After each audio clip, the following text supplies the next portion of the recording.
Hi, boys and girls. Welcome back to the Apocablog.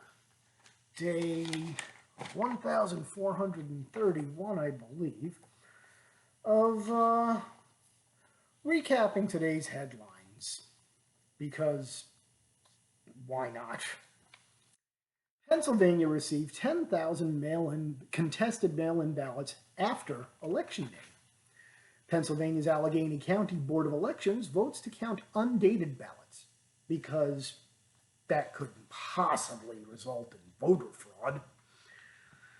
AI and computer vision experts reveal signature verification setting for 200,000 ballots was manually lowered to 40%. Texas social worker charged with 134 felony counts of elections fraud. Well, that's impossible. The media keeps telling us there is absolutely no evidence of election fraud. Oh, this is a good one. Results for California 21. California kids, pay attention. Results for California 21 come to a halt as GOP candidate pulls ahead. California, but Biden won. Elections Department suspends canvassing operations until November 21st due to the bat fucking flu. How convenient. Project Veritas releases shocking recordings of federal agents trying to intimidate USPS whistleblower into recanting election fraud claim. They were up that dude's ass for 2 fucking hours. God bless him for not fucking breaking. On election night in Georgia, President Trump was running away with the presidential election. Then suddenly it was reported that vote counting had to stop in Fulton County due to a water main break in Atlanta. Open records requests find no invoices or work orders on reported election day water main break in Atlanta. No shit. Wow, how did somebody forget to file that? Arizona Secretary of State rejects independent analysis of voting data, says it would just amplify baseless theories. You know, like all the shit I just laid out here. Oh, yeah. Analysis finds over 10,000 dead people returned mail-in ballots in Michigan. Baseless theories. And then, since we're New York Times Kevin Roose calls accurate stories about election integrity fight misinformation because you can't let the facts that I just enumerated, out there. He linked 4 stories. Here they are. Daily Wire. Republican in Michigan goes from loser to winner after technical glitch. Fixed. Officials urge confidence in the system. Breitbart News. AG Barr authorizes DOJ to look into voting irregularities. Not fraud, irregularities. Bongino.com, Michigan legislature holds rare emergency session to investigate, to investigate election irregularities. That comes up a lot. It's almost like they don't want to say the word fraud. Breitbart, Purdue Loeffler call on Georgia Secretary of State to resign over election. Now, all 4 of these stories are news. All 4 of these stories are reporting on events that actually happened. All 4 of these stories are informing readers of what is going on.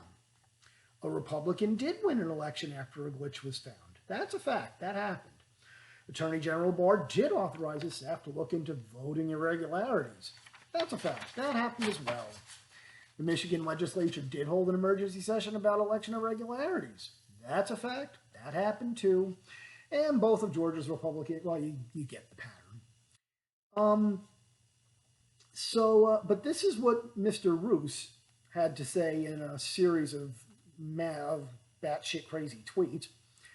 For the conservatives who are mad about this, yes, it is possible for a story to be factually accurate and for it to be part of a misinformation campaign aimed at undermining confidence in an election, he tweeted. Not so much.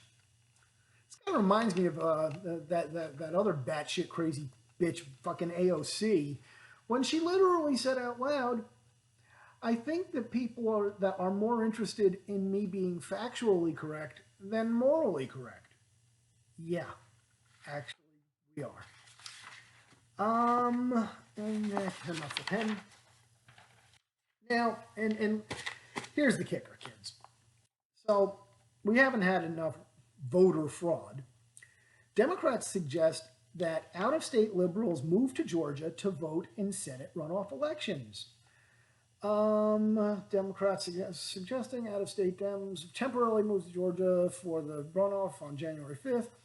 Moving to Georgia only to vote in the election would likely amount to fraud, the Georgia Secretary of State's office made clear. No.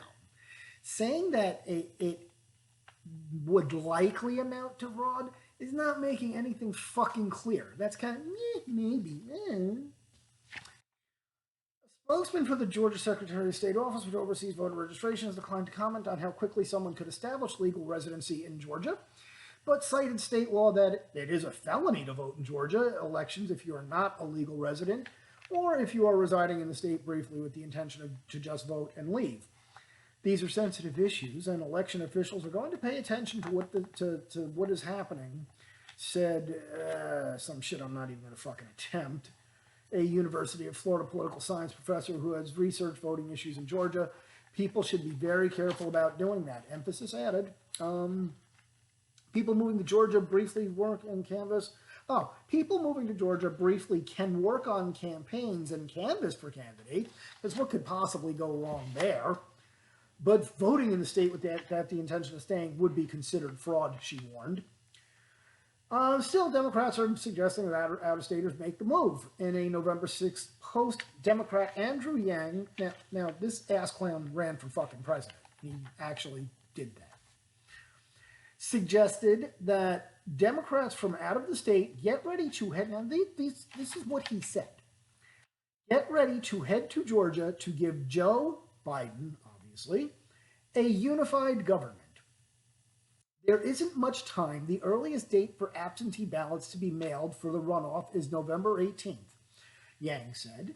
The registration deadline is December 7th. The in-person early voting begins December 14th.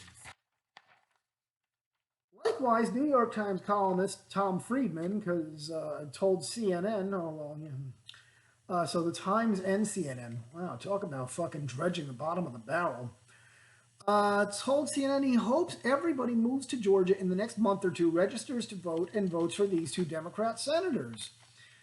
Because now the complicit media, well, if this guy's gonna, if Yang or Wang or whatever the fuck his name is, can, call for voter fraud publicly, and AG Barr's just going to sit there and fucking ignore it. And, well, why wouldn't they promote that message in the news? And a local Democrat activist, Tamara Stevens, posted on Facebook page that Northern Democrats should just come on down to Georgia. Come on down to Georgia. Register to vote in time for November 5th runoff.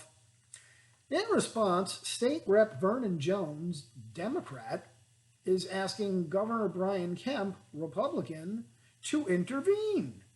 Out-of-state liberals are planning to flood the state of Georgia in order to undermine the integrity of our election and vote in our upcoming Senate runoffs. This practice should be made illegal, I thought it was, and I'm calling on Governor Kemp to call a special session to make it so. Well, God bless you, Vernon. Welcome to Team fucking America. Good for you.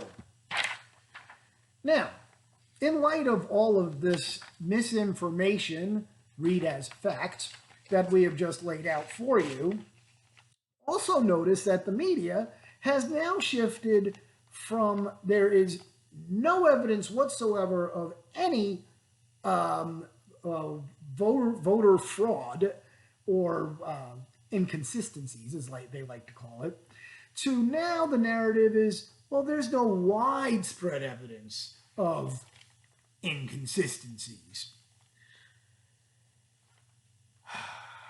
Doing it right in front of you, kids. Telling you to just bend over, grab your ankles, and take that high, hard one. Jameson. This is why God